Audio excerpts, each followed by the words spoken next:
Hey, what's going on YouTube? I'm Blaze, and today we're going to have a look at Obi Wan Kenobi in his ultimate guide. He dropped yesterday alongside Geonosis, and both of which are awesome additions to the game. And yeah, so he's actually a really balanced hero, and we're going to have a look at his star cards, his abilities, and the strategies and combos you want to be using with Obi Wan Kenobi. Obi-Wan's first ability is Defensive Rush. This does 140 damage and impact, and then you can cancel it again for an extra 60 damage to total it at 200, which will one-shot all of the regular classes. It deflects all blaster bolts, apart from Aiden's pulse cannon and the Heavy's explosive sentry.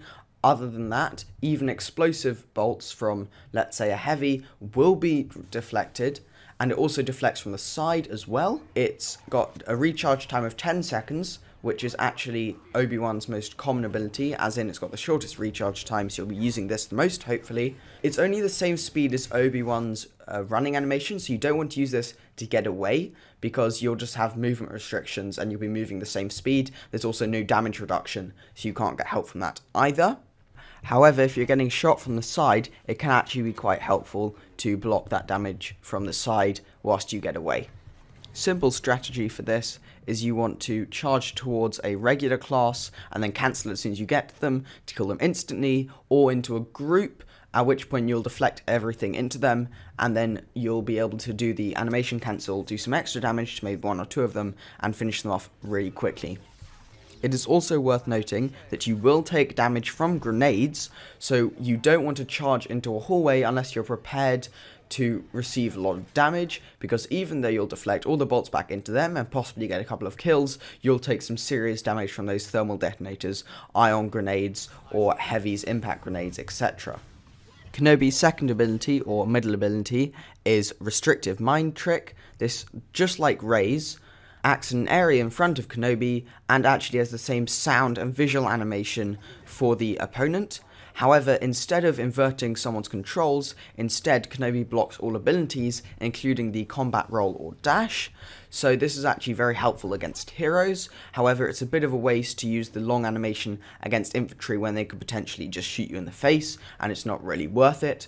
However, a large group of enemies can usually be quite tricky if they're rolling all over the place, so if you get a flank on a large group of infantries, then it's worth using the Restrictive Mind Trick. However, you don't want to just spam this thing when it's ready, because it has a recharge time of 21 seconds, so you probably want to save it until you encounter a hero in Galactic Assault.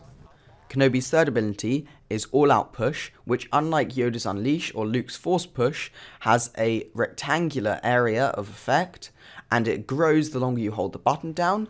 It can charge up for a maximum of 1.5 seconds, at which it receives a bonus 30 damage on the original 150 damage, and it has a recharge time of 15 seconds. This means that you can actually use this pretty often. However, it is worth saving it when you've got an enemy at range.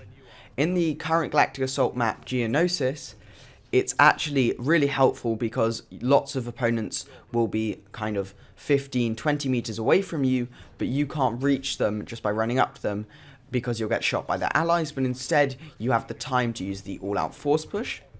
The actually best part about this ability is that you don't have to go for the entire full animation. So with Yoda's Unleash, he actually takes a long animation to perform it. However, with Kenobi, you can just quickly tap it and you'll do a very short range 150 burst damage. The strategy here is to use this for lone or sometimes a duo of regulars, because this is basically getting the most out of your ability. It's not very effective for dealing with heroes unless there's a ledge nearby or there's lots of teammates to do follow-up damage when the hero is on the floor. There are two combos here. The first is Restrictive Mind Trick and then All Out Push, because enemies will actually be able to roll out of your rectangular area if you don't Restrictive Mind Trick them with some ease. So if you Restrictive Mind Trick, they generally won't move a lot and they're sitting ducks for your All Out Push. The other combo is again the Restrictive Mind Trick, but instead the Defensive Rush, because they still will be able to shoot you, but without abilities they won't be able to use grenades, and they won't be able to roll out of the way of your Defensive Rush. For Obi Wan Kenobi, the star cards you want to be using for Galactic Assault are Jedi General, Jedi Resilience, and Forward. And then also for Heroes vs Villains, you want to be using, again, Jedi Resilience and Forward, but instead of Jedi General, you want to be using Perfect Defense. Whilst Jedi General and Jedi Resilience are no-brainers because of their health benefits in Galactic Assault, Forward allows you to one-shot assaults, specialists and officers in Galactic Assault, which is very helpful. Although Critical Deflex might be a viable option in Galactic Assault as well, the choice for Perfect Defense comes out of the fact that in Heroes vs Villains, Jedi General and Critical Deflection are pretty much useless, so having that up to 40% reduced stamina drain from Perfect Defense can actually be very helpful when dealing with a group of Sith users or someone with Iden who has a very high fire rate. Lastly, the strategy you want to be using for Kenobi. Kenobi is a defensive hero even though all of his abilities are offensive, because all of his abilities require some amount of animation or support from your teammates, which is often in a defensive position or a very slow offense. So what Kenobi needs to do on the battlefront is he needs to choose his fights, small skirmishes, take them quickly and then recover back into cover, as well as getting the flank on some enemies when you can make use of the all-out push, which has a long animation time, the restrictive mind trick, which also has a long animation time, and also Kenobi does 150 damage to the back of any person, so you can actually one-shot all of the regular classes apart from heavy. Remember, the best defense is a swift and decisive offense. Hey guys, that's the end of the video. Hope you enjoyed. Leave a like if you did, leave your feedback in the comments below, it's really helpful to me if you do, and subscribe because I'm going to be going off the Battlefront for a while because I've got a lot of work, so you'll know as soon as I get back on if you hit that red button. Bye.